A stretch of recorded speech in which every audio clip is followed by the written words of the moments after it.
నిండా గుడిగంటలు సీరియల్లో శృతిని కిడ్నాప్ చేసి డబ్బు సంపాదించాలి అనుకున్న మనోజ్ బండారాన్ని బయటపెట్టి మనోజ్ కి దిమ్మ తిరిగి షాక్ ఇస్తుంది మీనా. మరి అసలు ఏం జరిగింది, అసలు శృతిని కిడ్నాప్ చేయాలన్న ఆలోచన మనోజ్ కి ఎందుకు వచ్చింది అనేది తెలియాలంటే ఈ వీడియోని చివరి వరకు స్కిప్ చేయకుండా చూడండి. అప్పుడు మీకు క్లియర్ గా అర్థమవుతుంది. అలాగే ఈ వీడియోని ఇప్పటి వరకు లైక్ చేయని వాళ్ళు ఇప్పుడు లైక్ చేసేయండి. ఇక సీరియల్ లోకి వెళ్తే బాలు తన చెల్లెలు ఎందుకు నన్ను ఇలా అవమానించింది, తన చెల్లెలు ఏదో బాధపడుతుంది అని చెప్పేసి అలా బాధపడుతూ ఉన్న బాలుని మీనా అయితే ఓదారుస్తుంది. ఆ తర్వాత నచ్చ చెప్పి మళ్ళీ బాలుని నవ్వించేలా చేస్తుంది మీనా. బాలు అప్పటి వరకు నవ్విన కూడా తన చెల్లెల గురించి ఆలోచిస్తూ ఉంటాడు. తన చెల్లెలు అక్కడ సంతోషంగా లేదు అన్న ఆలోచన బాలులో మొదలవుతుంది. అయితే తన చెల్లెల్ని ఎలాగైనా కాపాడాలి అని ఆ సంజు బారి నుంచి బయటపడేలా చేసి తన చెల్లెల్ని ఇక్కడికి తెచ్చేసుకుంటానని గట్టిగా అనుకుంటూ ఉంటాడు. అయితే తన ఆలోచన తప్పు అని సంజు దగ్గర మోసపోవడానికి బాధపడడానికి మౌనిక ఏమి చిన్నపిల్ల కాదని, మౌనిక గురించి మౌనిక ఆలోచించుకుంటుందని, నిజంగా తను అంతలా బాధపడితే ఖచ్చితంగా ఇక్కడికి వచ్చేస్తుందని, నాలాగా మౌనిక మొండిది కాదు, తన కాపురాన్ని తను చక్కదిద్దుకుంటుంది, మీరెందుకండి టెన్షన్ పడతారు అంటూ మౌనిక గురించి మీనా సర్ది చెప్తుంది. ఆ తర్వాత నిజంగానే మౌనిక చదువుకుంది, తన నిర్ణయం ఏంటో తను తెలుసుకోగలదు.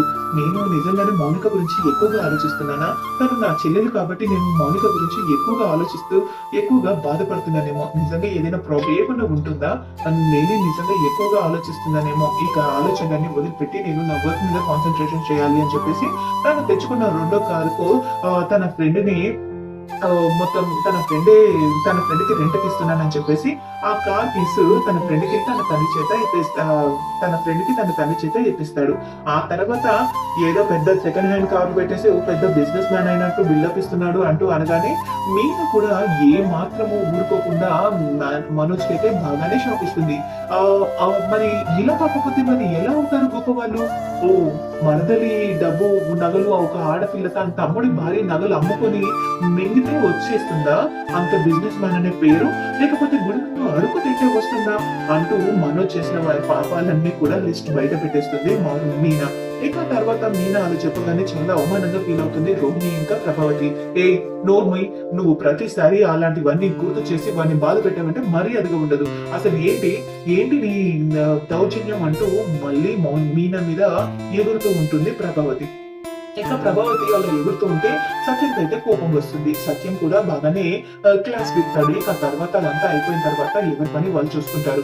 ఎందుకు మనోజ్, నువ్వు ఎందుకు అనవసరంగా వాళ్ళ దగ్గరికి వెళ్తావు, వాళ్ళ గురించి నీకెందుకు, నువ్వు వాళ్ళ జోలికి వెళ్ళకు, ఇప్పటికే మనం పడుతున్న మాటలు సరిపోవా, అయినా ఎందుకు నువ్వు అలా వాళ్ళ మధ్యను వెళ్తావు అని చెప్పేసి మనోజ్ అయితే తిడుతూ ఉంటుంది రోహిణి. ఇక రోహిణి అలా తిడుతూ ఉన్న తర్వాతే నేను డబ్బు సంపాదించట్లేదు, డబ్బు లాస్ అయిందనే కదా ఎంతమంది నన్ను అవమానిస్తున్నారు, నేను ఏదో ఒక చేసి ఖచ్చితంగా డబ్బు సంపాదిస్తాను, ఆ డబ్బు సంపాదించిన తర్వాత అప్పుడు చెప్తాను వీళ్ళ సంగతి. ప్రతి ఒక్కరు నేను డబ్బు సంపాదించట్లేదు అని, నాకు ఏమి చేత కాదని, నన్ను ఎన్ని డిగ్రీలు ఉన్న పనికి రాని వాడిని అందరూ నన్ను అవమానిస్తున్నారు, ఏదో ఒక రోజు నేను అందరి చేత మెప్పు పొందేలా చేస్తాను అని చెప్పేసి అనుకుంటూ ఉండగా అంతలోనే రవి శృతి కాస్త ఎడమోహం పెడమోహంగా రావడం, అలునిగల్లా ఉండే వీళ్ళు ఎందుకు కుడి ఎడమల్లాగా అలా వస్తున్నారు అని చెప్పేసి అనుకుంటూ ఉంటాడు మనోజ్. ఆ తర్వాత చూడు శృతి, నువ్వు అనుకున్నది కరెక్ట్ కాదు, కాస్త ఆలోచించి నిర్ణయం తీసుకో, నువ్వు కొంచెం తక్కువ ఆలోచనలు ఆలోచిస్తున్నావేమో అని నాకు అనిపిస్తుంది, నువ్వు నన్ను దూరం పెట్టడం కరెక్ట్ కాదు, కానీ నువ్వు ఎందుకు ఇలా చేస్తున్నావో నాకు అర్థమైంది, నీ భయం నాకు అర్థమైంది, కానీ చిన్న పిల్లలాగా బిహేవ్ చేయకూడదు శృతి అని చెప్పేసి బ్రతిమలాడుతూ ఉంటాడు. అయితే ఆ మాటలన్నీ మనోజు ఇద్దరు వైపు నుంచి మీనా అటు కిచెన్ నుంచి వాళ్ళిద్దరు మాట్లాడుకునేవి వింటారు. చూడు, నువ్వు ఎంత చెప్పినా సరే నా నిర్ణయంలో మార్పు ఉండదు, మనం ఈ కొద్ది రోజులు దూరంగా ఉండాల్సిందే, నేను చెప్పిన నిర్ణయానికి నీకు ఓకే అయితేనే మనం ప్రొసీడ్ అవుదాం అని చెప్పేసి మీనాకి చెప్పకుండానే అక్కడ నుంచి వెళ్ళిపోతుంది శృతి. ఇక దాంతో వీళ్ళిద్దరి మధ్య ఏదో గొడవ జరిగినట్టుంది. అసలు ఏమైందో రవిని అడిగి కనుక్కుందాం అని చెప్పేసి మీనా వస్తుంది. ఏమైంది రవి, ఎందుకలా కోపంగా ఉంది శృతి, ఏమైంది, ఏదైనా గొడవ పడ్డారా, ఏదైనా గొడవ ఉంటే నిజంగా మీరు సాల్వ్ చేసుకోవాలి, కానీ ఇక్కడ హాల్ వరకు వచ్చిన తర్వాత కూడా డిస్కషన్ వచ్చింది అంటే మీ ఇద్దరి మధ్య ఏదో పెద్ద గొడవ ఉందని అనిపిస్తుంది అనగానే ఏం లేదు, అది పెద్ద గొడవ కాదు, కానీ అనగానే పర్వాలేదు రవి, నేను మీ అమ్మ లాంటి దాన్ని, వదినంటే అమ్మ తర్వాత అమ్మతో సమానం, నీకేదైనా సమస్య ఉంటే నాతో చెప్పు. అది నేను సాల్వ్ చేసేదైతే నేను చేస్తాను. శృతి చిన్న పిల్ల మనస్తత్వం కలది. అలాంటిది నువ్వు వాటి గురించి ఏం ఆలోచించకు. ఏమైందో చెప్పు అనగానే, ఏం లేదు వదిన. మొన్న వాళ్ళ డబ్బింగ్ స్టేషన్‌లో ఏదో డబ్బింగ్ చెప్పిందంట. ప్రెగ్నెంట్ లేడీ నొప్పులు పడడం, లేబర్ పెయిన్స్ గురించి తను చాలా బాధపడుతుంది అండ్ భయపడుతుంది. తనకు ఫ్యూచర్‌లో అలాంటి పరిస్థితి వస్తుందేమో అని తను జీవితంలో పిల్లల్ని కనాలని అనుకోవటం లేదు. అలాగే అందుకోసం తను దూరం పెడుతుంది. నన్ను దూరం పెట్టినందుకు కూడా నాకు బాధ కాదు వదిన. కానీ పిల్లల్ని కనకుండా ఎన్ని రోజులని ఉంటుంది? అది కాక పిల్లల్ని కనడం తనకి ఇష్టమేనంట. కాకపోతే సరోగసి పద్ధతి అంటుంది. సరోగసి పద్ధతి అంటే మన ఇంట్లో వాళ్ళు ఒప్పుకుంటారా? నేను అదే తనతో చెప్పాను. కానీ నాకదంతా అనవసరం. నువ్వు మీ వాళ్ళని ఒప్పించుకుంటావో లేదో నీ ఇష్టం. కానీ ఎవరి ఒపీనియన్ తీసుకోవాల్సిన అవసరం నాకు లేదు అంటూ మొహం మీద చెప్పేసింది. తనది చిన్నపిల్ల మనస్తత్వం అనుకోవాలో, మొండిది అనుకోవాలో నాకేం అర్థం కావట్లేదు వదిన అనగానే, ఇంత చిన్న దానికి నువ్వెందుకు రవి భయపడుతున్నావు? ఈ విషయం నాకు చెప్పావు కదా, నేను చూసుకుంటాను. శృతికి చిన్న పిల్ల మనస్తత్వం, ఏదైనా చూస్తే భయపడుతుంది. అదే తనకు అర్థమయ్యేలా నచ్చ చెప్తే తను అర్థం చేసుకుంటుంది. ఈ విషయంలో నువ్వు బాధపడకు, భయపడకు. శృతికి అర్థమయ్యేలా నేను చెప్తాను. శృతి మళ్ళీ నీతో మామూలుగా ప్రేమగా కలిసి మాట్లాడుతుంది. మీ ఇద్దరు ఒకటవుతారు.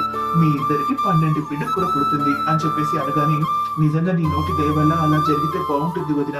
కానీ శృతి మనసులో బాగా భయం పేరుకుపోయింది వదిన. అది ఇప్పట్లో పోతుందని నాకైతే అనిపించట్లేదు. తను సరోగసి పద్ధతి అంటేనే తన దగ్గరికి రాణిస్తాను అంటుంది. సరోగసి పద్ధతి అంటే ఏదైనా ఆషామాషియా? మనమేమైనా సెలబ్రిటీస్ మా? సెలబ్రిటీస్ కూడా ఇప్పుడు ఎవరు అలా చేసుకోవట్లేదు. ఎవరి పిల్లల్ని వాళ్ళే కంటున్నారు.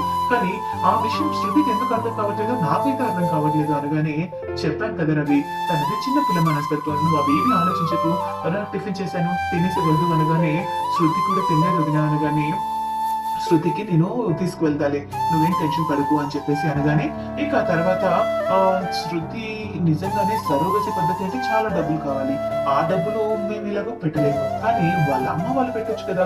శృతిని అడ్డం పెట్టుకుని నేను ఏదైనా చేయొచ్చు. ఆ డబ్బులు లాగే ఆలోచన ఏదైనా చేస్తే బాగుంటుంది కదా. నిజంగానే శృతిని కిడ్నాప్ చేస్తాను.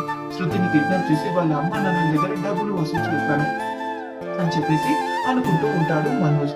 ఈ దెబ్బతో నా లైఫ్ సెటిల్ అయ్యేంత డబ్బు తీసుకుని మధ్యలో దాన్ని అకౌంట్ లోకి వేసుకుని, వీళ్ళు అడిగినప్పుడల్లా లాభం వచ్చింది అని చెప్పేసి ఆ డబ్బుని మళ్ళీ ఇచ్చేస్తాను.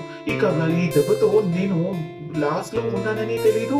నేను బిజినెస్ చేసిన రన్ అవ్వకపోయినా పెద్ద తేడా ఏమి ఉండదు. 1 కోటి రూపాయలు వాళ్ళ నాన్నని డిమాండ్ చేస్తాను. ఆ తర్వాత నా లైఫ్ సెట్ అయిపోతుంది అని చెప్పేసి మనోజ్ అయితే అనుకుంటూ ఉంటాడు.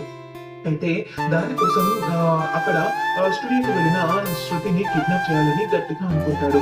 అయితే ఆ ఏరియాలో సీసీ కెమెరాలు పనిచేయకుండా చూసేసి శృతిని కిడ్నాప్ చేయించాలని చాలా గట్టిగానే ప్లాన్ చేస్తాడు. అదే విధంగా శృతిని ప్లాన్ చేసి ఒక నలుగురిని మాట్లాడి నలుగురితో కిడ్నాప్ చేయించాలని అనుకుంటాడు. అయితే శృతిని కలిసి మాట్లాడి మీనా ఒప్పించాలని, తన మనసు మార్చాలని, తల్లి అనే విషయంలో తనకున్న అపోహలు అవన్నీ పక్కన పెట్టి తల్లి అవడంలో ఒక ఆడది అనుభవించే ఆ మాతృత్వ ప్రేమ గురించి శృతికి అర్థమయ్యేలా చెప్పాలని మీనా అయితే చాలా తాపత్రయపడుతుంది. అందుకోసం స్టూడియోకి తనే స్వయంగా బ్రేక్ఫాస్ట్ తీసుకెళ్లాలని చూస్తుంది. అయితే రవి ఎందుకు ఇంత మొండిగా ఉంటున్నాడు? అయినా ప్రతి విషయం వాళ్ళ ఇంట్లో వాళ్ళతో ఎందుకు చర్చించాలి? అలాంటి అవసరం ఏముంది? అమ్మా నాన్న అవ్వడం అనేది మా ఇద్దరి ఓన్ డిసిషన్. అలాంటిది దానికోసం వాళ్ళ అమ్మా నాన్నల్ని అడగడం ఏంటి? వాళ్ళ అమ్మా నాన్న ఏమైనా మమ్మల్ని అడిగి కన్నారా ఏంటి అంటూ అనుకుంటూ రవి గురించి శృతి అయితే చాలా కోపంతో రగిలిపోతుంది.